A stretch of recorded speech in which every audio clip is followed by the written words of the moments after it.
Hello everybody, मेरे channel पे आपका स्वागत है। मेरा नाम उर्वशी है और आज इस वीडियो में मैं बात करूंगी शनि का गोचर, जो कि शतभिषाख नक्षत्र में होने वाला है इस मार्च से।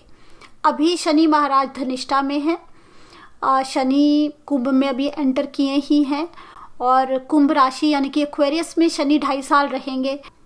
कुंभ में 3 नक्षत्र हैं, धनिष्ठा, शतभिषाख और पूर्व भाद्रपद। इस समय शनि धनिष्ठा में है।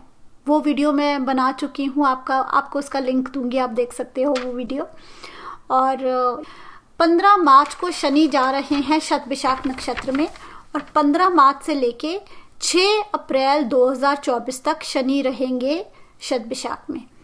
1 महीना 16 अक्टूबर इस साल से 24 नवंबर तक शनि वापस धनिष्ठा में वक्री होके आएंगे। तो 1 महीना शनि शतभिषाख में नहीं रहेंगे, बाकी 1 साल शनि शतभिषाख में रहेंगे।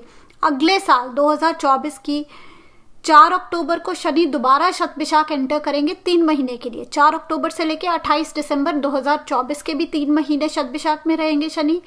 और ये सारा साल 15 मार्च से लेके अगले अप्रैल तक केवल वो 1 महीना निकाल दीजिए। इम्पॉर्टेंट गोचर है ये शनि का। तो इसको हम कैसे समझेंगे? ये शनि की मूल त्रिकोण राशि है, कुंभ राशि, और शतभिषाख शनि का मूल त्रिकोण नक्षत्र आप समझ सकते हैं इसको, क्योंकि सारे के सारे शतभिषाख में शनि का मूल त्रिकोण एरिया है।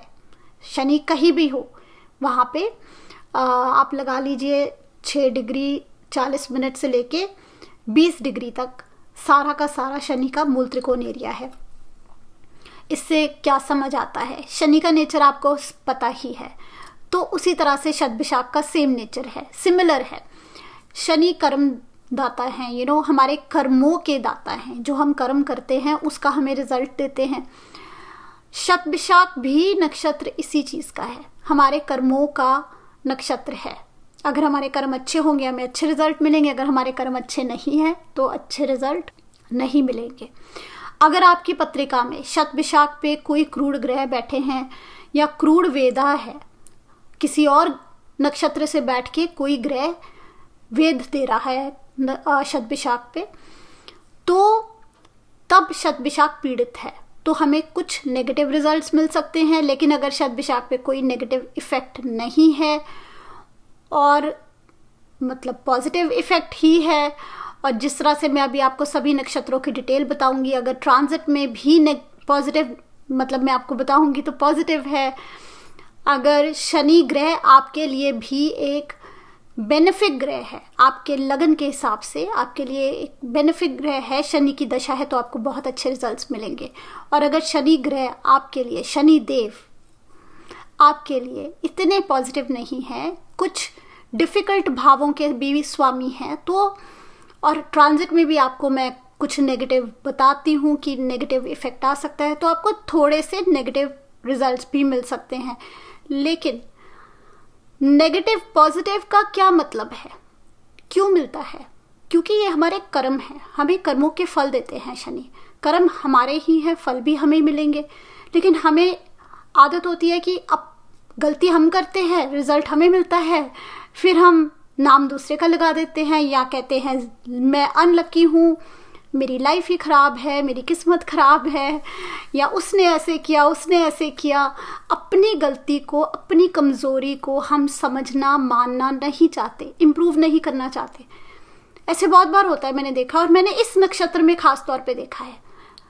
बहुत क्रूर ग्रह बैठे होते हैं, लगन है किसी का कुंभ और क्रूर ग्रह बैठे हैं, तो अपनी लाइफ की सारी डिफ़िकल्टीज़ का वो लोगों पे ब्लेम करते हैं कि भाई उसने ऐसे नहीं किया, उसने ऐसे किया, मेरी सिचुएशन ऐसी है, मेरी किस्मत ऐसी है। तो ये शतभिषाख का रिजल्ट है।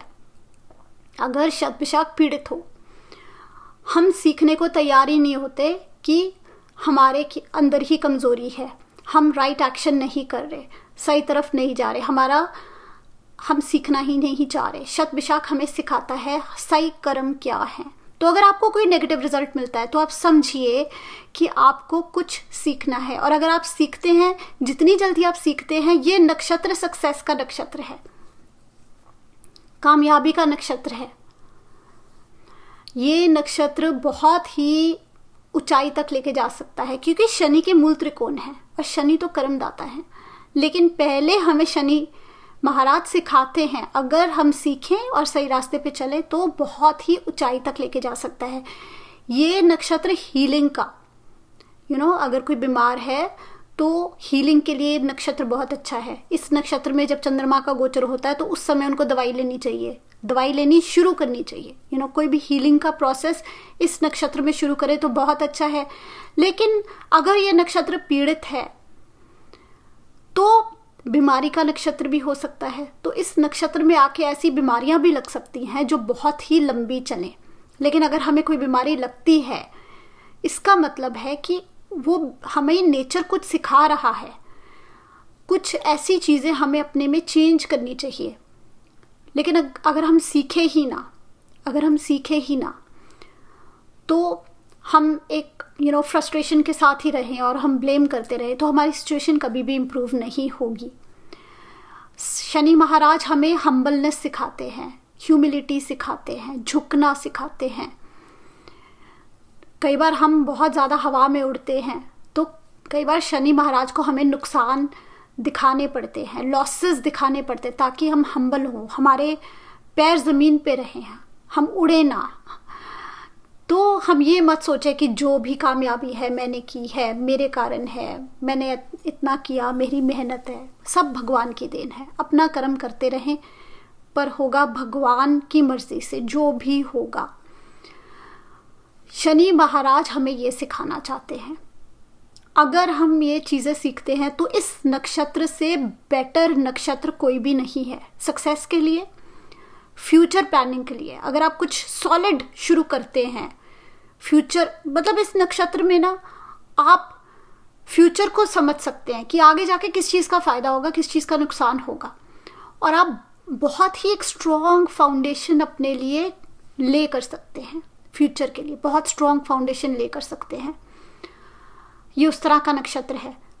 लेकिन अगर नक्षत्र पीड़ित है तो नेचुरली हमें फ्यूचर भी उस तरह से नज़र नहीं आएगा। हम फ्यूचर को समझने में ही गलती करेंगे, क्योंकि हमारी आदत है ब्लेम करना इधर उधर लाइफ पे, किस्मत पे। तो हम किस्मत के सहारे ही शायद बैठे रहें या औरों को ब्लेम करें कि वो ऐसे काम करेंगे तो मेरा फ्यूचर अच्छा होगा, वो काम ऐसा नहीं करेंगे तो मेरा फ्यूचर अच्छा नहीं होगा। तो दोनों चीज़ें हैं इस नक्षत्र में। गलत डिसीशंस लेने की क्षमता है, सही डिसीशंस लेने की क्षमता भी है। फ्यूचर को समझ के सही डिसीशंस लेके सही रास्ते पे भी जा सकते हैं, और लोगों को ब्लेम करके फ्यूचर को ना समझ के गलत डिसीशंस भी ले सकते हैं। एक और चीज़ मैंने देखी है, जब हम अपनी गलतियों से सीखना नहीं चाहते तो हमें अंदर से पता होता है, हम सबको पता होता है हमारी कमज़ोरी क्या है, हमारी गलती क्या है, हमें क्या बदलाव लेके आना चाहिए। पर अगर हम उस चीज़ को एक्सेप्ट नहीं करते, हम उस चीज़ से भागना चाहते, तो हम क्या करेंगे? शराब पी लेंगे, नशे कर लेंगे, एडिक्शंस, कई बार डिप्रेशन सी होती है, कोई चीज़ अच्छी नहीं लग रही, हम बहुत सारा खाना शुरू कर देते हैं। एडिक्शन, खाने के साथ एडिक्शन हो सकती है, काम के साथ काम में बिल्कुल धंस जाएंगे। तो हम उस चीज़ को इम्प्रूव नहीं करना चाहिए। लेट्स सपोज किसी की मैरिज अच्छी नहीं चल रही, तो वो क्या करेगा? वो काम के साथ एडिक्ट हो सकते हैं, वो शराब के साथ एडिक्ट हो सकते हैं। तो इस नक्षत्र में एडिक्शंस भी हैं।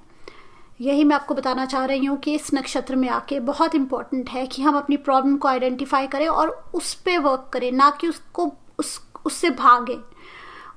उससे भाग के हमें रिजल्ट नहीं मिलेगा, हमें सोल्यूशन नहीं मिलेगी। तो अब मैं बात करूँगी सभी नक्षत्रों की और आपको थोड़ा सा आइडिया दूंगी कि हर एक नक्षत्र के लिए ये गोचर किस तरह से है। सबसे पहले हम राहु के नक्षत्रों से शुरू करते, क्योंकि ये राहु का नक्षत्र है। तो शत, विशाख, आर्द्रा और स्वाति, तो ये तीनों के लिए न्यूट्रल है, एक तरह से न्यूट्रल है। स्पेशली शत विशाख के लिए मैं बोलूँगी, क्योंकि चंद्रमा आपके शत विशाख में है। तो अब आपकी 7.5 का पीक चल रहा है। इजी तो नहीं है, बहुत ज़्यादा ट्रांसफॉर्मेशंस का टाइम है, बदलाव आएंगे आपकी लाइफ में इन तीनों के लिए। इनफैक्ट जितनी जल्दी आप बदलाव एक्सेप्ट कर लेंगे उतनी जल्दी आपके लिए इजी हो जाएगा। और स्पेशली स्वाति के लिए आपके काम में, करियर में अपॉर्चुनिटी और चेंजेस आ सकती हैं। पॉजिटिव, एक्सेप्ट कर लीजिए, आपके लिए बहुत अच्छा है। आर्द्रा के लिए आधना तारा है ये, आपके लिए क्या आपको करना चाहिए, आपकी लाइफ पाथ में एक बदलाव आ सकता है। आपको जिंदगी में कौन से रास्ते पे चलना है, आपके कोई गुरु, कोई टीचर, कोई पिता समान इंसान जो आपको शिक्षा देते हैं, जो आपको गाइड करते हैं, जो आपके मेंटर हैं, वो आपको गाइड कर सकते हैं कि आपको कौन से रास्ते पे चलना है, आपको सक्सेस का रास्ता दिखा सकते हैं। तो अपने कानों को खुला रखिए, सीखने के लिए तैयार रहिए, आपको कुछ अच्छा सीखने को मिलेगा, आपको अपना रास्ता लाइफ का समझ आ जाएगा इस 1 साल में।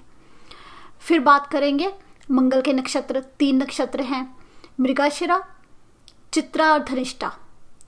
संपत तारा का ये गोचर है। संपत तारा आपके हैं राहु के नक्षत्र, और वहां से शनि का गोचर हो रहा है, तो अच्छा है, गेन्स के लिए अच्छा है, ग्रोथ के लिए अच्छा है। लेकिन धनिष्ठा के लिए किस तरह की ग्रोथ होगी, आपके अपने नेचर में, पर्सनालिटी में, आपके मन में, आपकी सोच में इम्प्रूवमेंट, स्ट्रेंथ आएगी।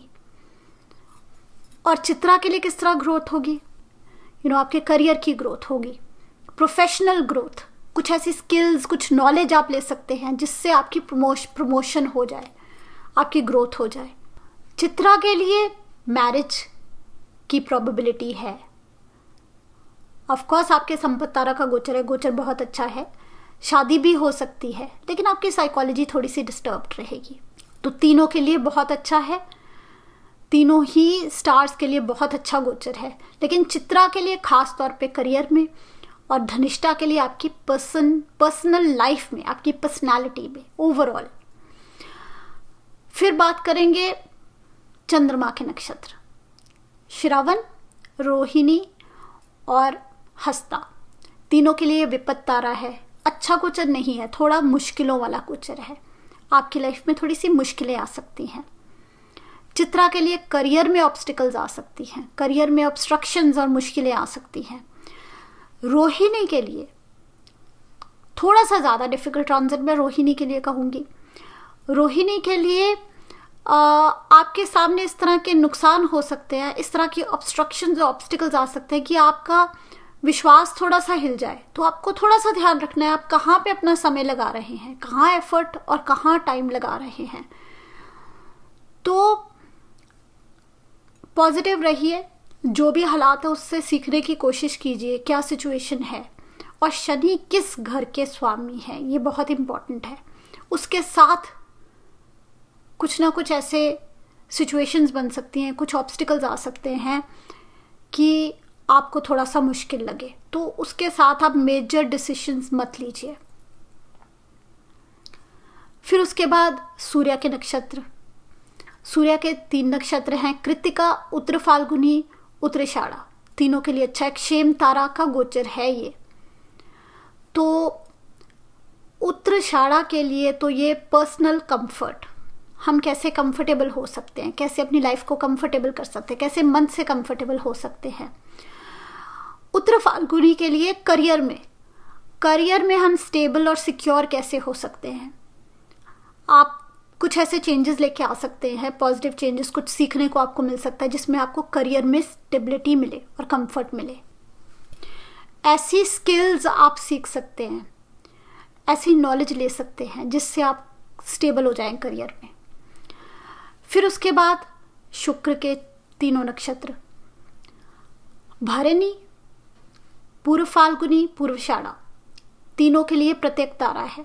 एक तरह से मुश्किलें, ऑब्स्टिकल्स, ऑब्स्ट्रक्शंस, जैसे आपको कोई पीछे खींच रहा है, आप आगे बढ़ने की कोशिश कर रहे हैं और नेचर आपको पीछे खींच रहा है। इस तरह की सिचुएशंस आ सकती हैं, स्पेशली पूर्व फाल्गुनी के लिए करियर में आ सकती हैं, लेकिन आपका एफर्ट आपको आगे लेके जाएगा। सो एफर्ट थोड़ा सा ज़्यादा लगेगा। इन 3 नक्षत्र वाले लोगों को समझना है कि हमें थोड़ा ज़्यादा एफर्ट करना पड़ेगा हर काम करने के लिए, और पूर्व फाल्गुनी के लिए खास तौर में करियर के लिए। उसके बाद केतु के 3 नक्षत्र, अश्विनी, मघा और मूला। इनके लिए साधक तारा है, स्टार ऑफ अचीवमेंट। तो स्पेशली मूला के लिए मैं कहूँगी आपको कुछ ऐसी प्रैक्टिसेस, स्पिरिचुअल, आध्यात्मिक प्रैक्टिसेस में भी आपको डेवलप करनी चाहिए जिससे आपको शांति मिले, कंफर्ट मिले, पीस मिले। अश्वनी के लिए मैं बोलूँगी थोड़ा सा डिफिकल्ट टाइम है क्योंकि आपका मनस तारा है। मनस तारे में शनि का गोचर थोड़ा सा आपको मेंटली परेशान कर सकता है, लेकिन आपको इंट्रोस्पेक्शन करनी है, थोड़ा सोच के बैठ के सोचना है आराम से कि कौन सी वो सिचुएशंस है जिनको हमें लाइफ में बदलना है।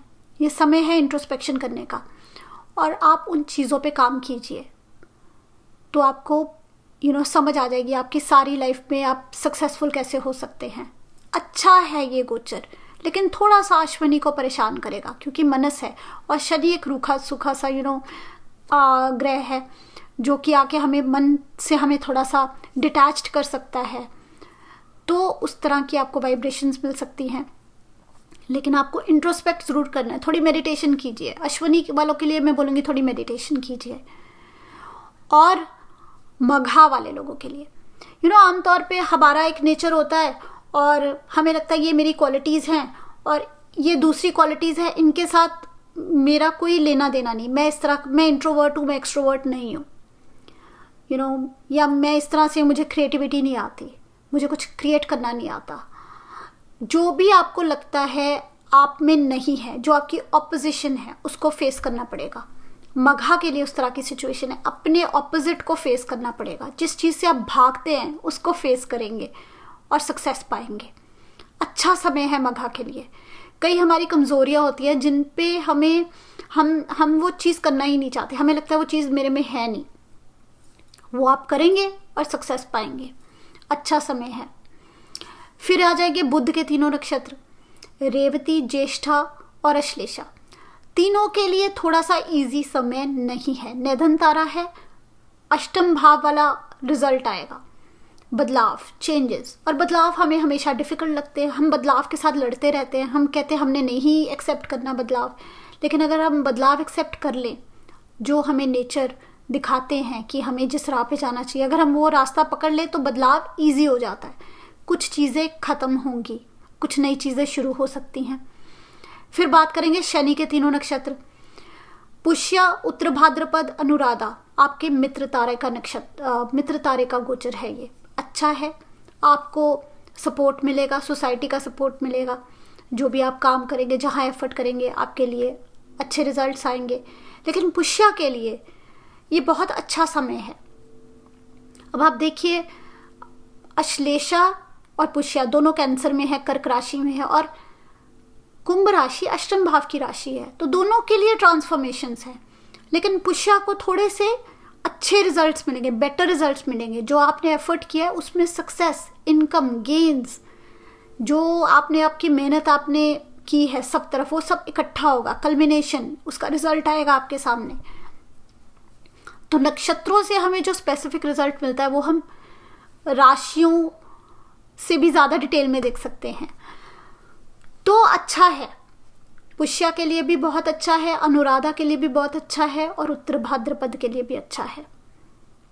अब इसके बाद हम करेंगे बात गुरु की। गुरु के 3 नक्षत्र, पूर्व भाद्रपद, विशाखा और पुनर्वासु।